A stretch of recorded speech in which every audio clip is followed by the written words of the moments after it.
Buenas tardes, les habla Carlos Fandiño, ginecólogo especialista en reproducción humana. Les estoy hablando desde el Centro de Fertilidad Clínica de la Mujer y el día de hoy quiero hablar un poco de lo que son los conceptos de reserva de ovario. La reserva de ovario es un concepto muy importante para definir la necesidad y las condiciones en las que una paciente puede ingresar a un tratamiento de fertilidad. Puntualmente tratamientos de fertilización in vitro, en los cuales se requiere la recolección de un número importante de óvulos que puedan ser fertilizados posteriormente con el esperma de la pareja y de estos obtener un número adecuado de embriones, de los cuales pueda seleccionarse uno o dos para ser transferidos al útero de la paciente y así lograr un embarazo. Las indicaciones de los tratamientos de fertilización in vitro son múltiples y pueden ir desde problemas a nivel masculino, puntualmente con los espermatozoides, problemas a nivel de trompas uterinas o a nivel de ovario. Es importante, como les decía, para este tipo de tratamientos tener en cuenta el concepto de reserva de ovario. Y este es un concepto que no es nuevo, sin embargo los estudios que se están realizando en este momento son estudios muy específicos y sensibles que cada vez nos permiten evaluar esta reserva de mejor manera. En la actualidad, los estudios con los que contamos para evaluar la reserva de ovario de una paciente son estudios hormonales y ecográficos. Dentro de las hormonas, ya algunas utilizadas desde hace mucho tiempo atrás, como la hormona folículo estimulante y el estradiol, se siguen usando, pero ya son menos relevantes dado que encontramos otra serie de estudios que pueden dar una información más precisa. Dentro de estas, el uso de una hormona, que es la hormona antimülleriana, y la valoración ecográfica del ovario en la primera mitad del ciclo menstrual, puntualmente entre el día 3 y 5 del sangrado menstrual, para determinar cuántos folículos tiene cada ovario.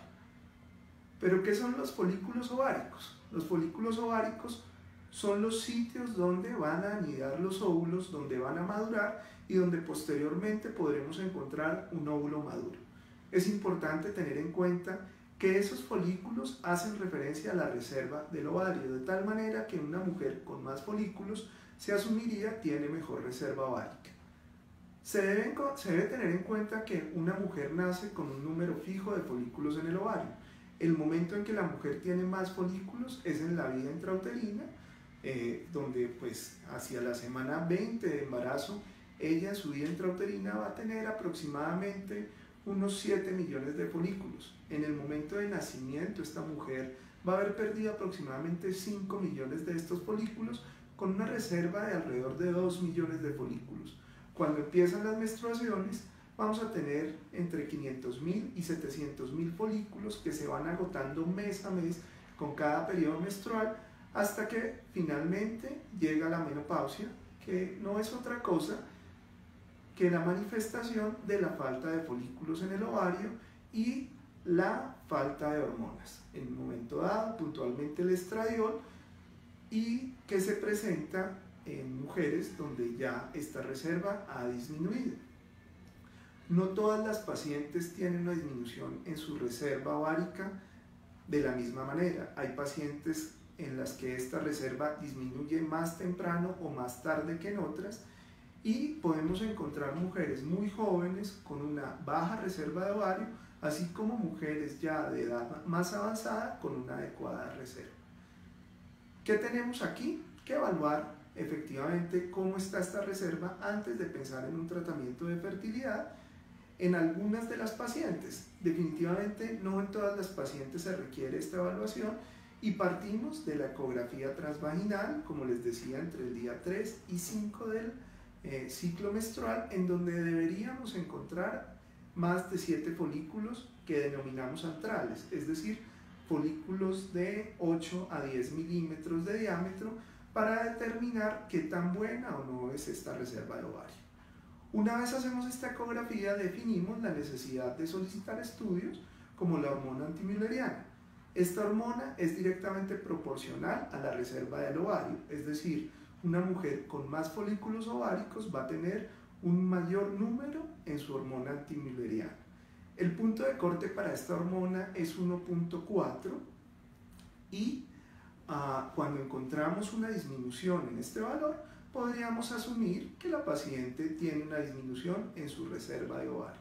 Cuando tenemos valores por encima de 4, podríamos pensar que es una paciente que tiene una reserva muy alta, lo cual también va a implicar algunas consideraciones dentro de los tratamientos. Puntualmente, esta mujer con niveles altos de hormona antimülleriana va a tener un mayor riesgo de hiperestimulación de ovario en el momento en que se dé una estimulación controlada con hormonas.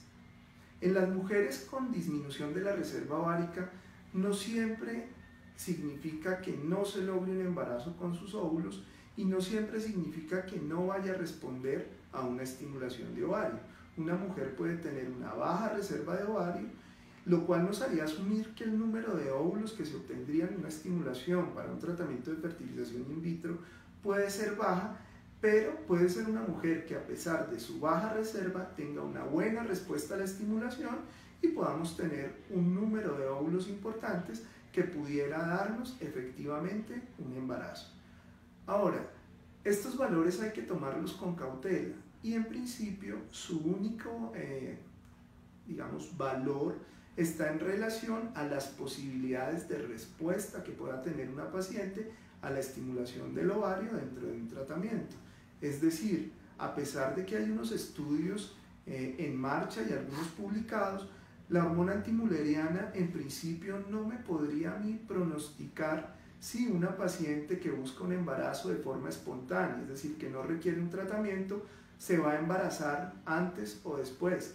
Tampoco me podría decir si una paciente que tiene una disminución en su reserva pueda tener más o menos tarde su menopausia.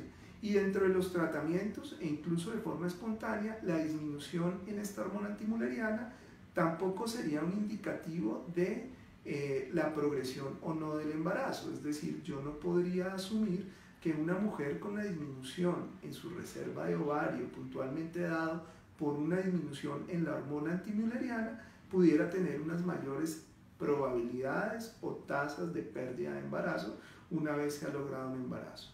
Esto lo digo porque se ha tratado de utilizar y de vincular la hormona antimülleriana y la reserva ovárica a diferentes factores y definitivamente para lo que nos sirve, y es lo que hay que tener claro, es para evaluar la capacidad que tendría el ovario de entregarnos óvulos en el contexto de un tratamiento de fertilidad. ¿Y qué es lo que sí es claro y lo que se asume? Que una mujer que tiene una disminución en la hormona antimülleriana, por ende en su reserva ovárica, con unos niveles por debajo de 1.4, la posibilidad de lograr recuperar más de 4 óvulos para un tratamiento de fertilización in vitro con estimulación ovárica no va más allá del 20%.